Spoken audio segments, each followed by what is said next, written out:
Hi friends, இது எனக்கு ஒரு 1 kgல வந்த பிளாக் ஃபாரஸ்ட் கேக் ஆர்டருங்க. இந்த சிஸ்டர் எப்போவுமே என்கிட்ட பிளாக் ஃபாரஸ்ட் கேக்கை இதனுடைய ஃபினிஷிங் பார்த்தீங்கன்னா நார்மலான பிளாக் ஃபாரஸ்ட் மாதிரி கேட்காம சாக்கோ ட்ரஃபிள் மாதிரி தான் கேட்பாங்க. இவங்க வாங்க ஆரம்பித்த நாளையிலேருந்து இப்போ வரைக்குமே என்கிட்ட வாங்கக்கூடிய ஒரே கேக்கு பிளாக் ஃபாரஸ்ட் தான். அதனுடைய ஃபினிஷிங் பார்த்தீங்கன்னா இப்படி தான் இருக்கும். ஸோ இவங்க வந்து ஸ்டார்டிங்கில் என்கிட்ட வாங்கும் போது என்கிட்ட ஒரு விஷயம் சொன்னாங்க. என் குழந்தைங்க வந்து க்ரீமை வந்து அதிகம் சாப்பிட மாட்டாங்க. ஸோ மேலெலாம் வந்து அதிக க்ரீமெல்லாம் வச்சு கொடுத்துறாதீங்க அப்படிங்கிறத ஃபஸ்ட்டு வாங்கும் போது இவங்க சொன்னது. அதுக்கப்புறம் என்னமோ தெரியல, நம்மளோட கேக்கை வாங்கி சாப்பிட்டதுக்கப்புறமா அல்ஹம்துலில்லாஹ் என்கிட்ட சொல்லக்கூடிய ஒரு விஷயம், நீங்கள் மேலே நல்லா க்ரீமெல்லாம் வச்சு நல்லா டிசைன் பண்ணி கொடுத்துருங்க.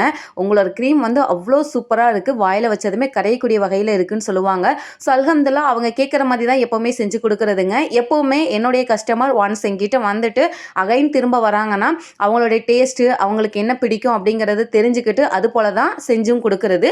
இது கூடவே பார்த்தீங்கன்னா ஒரு 13 கப் கேக்ஸுமே வந்து ஆர்டர் பண்ணியிருந்தாங்க. ஸோ அதையுமே சூப்பராக செஞ்சு கொடுத்தாங்க.